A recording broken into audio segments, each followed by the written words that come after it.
আসসালামু আলাইকুম। আজকের ভিডিওতে আমি আপনাদের সুন্দর একটি হলুদের গহনা তৈরি করে দেখাবো। এর জন্য প্রথমে আমরা একটা গোল করে কাটা আর্ট পেপারে ছোট ছোট হাজারি গোলাপ নিয়ে নিয়েছি। আমি সাদা এবং গোলাপি রঙের হাজারি গোলাপ এখানে ইউজ করেছি। আপনারা যে কোনো রঙের এখানে হাজারি গোলাপ ইউজ করতে পারেন। তারপর এর উপরে ৩টা রেন ইউজ করেছি। আমি সাদা রঙের রেন ইউজ করেছি। আপনারা যে কোনো কালার এখানে অ্যাড করতে পারেন। তারপরে আমরা আর্ট পেপারের বাকি অংশগুলো ঢাকার জন্য একটা চেরি ফুল খুলে দুই পাশে অ্যাড করে নিয়েছি। এতে করে আর্ট পেপারের খালি অংশগুলো দেখা যাবে না।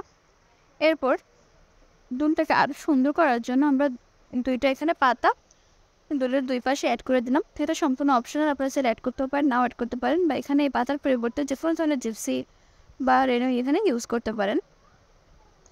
মাস্ক বরাবর আমি একটা হলুদ রঙের সূর্যমুখী নিয়ে নিয়েছি। আমার কাছে হলুদ রঙের সূর্যমুখীটা অ্যাভেলেবেল ছিল না, যার কারণে আমি এটাকে হলুদ রঙে স্প্রে করে নিয়েছি। হলুদ না, বাসন্তী। সবশেষে আমরা কানের দুলের অপর পাশে একটা বড়শি হুক অ্যাড করে এটাকে সিকিউর করার জন্য একটা পাতা অ্যাড করে দিয়েছি। আজকে এই পর্যন্ত, দেখা হবে নেক্সট ভিডিওতে। আল্লাহ হাফেজ।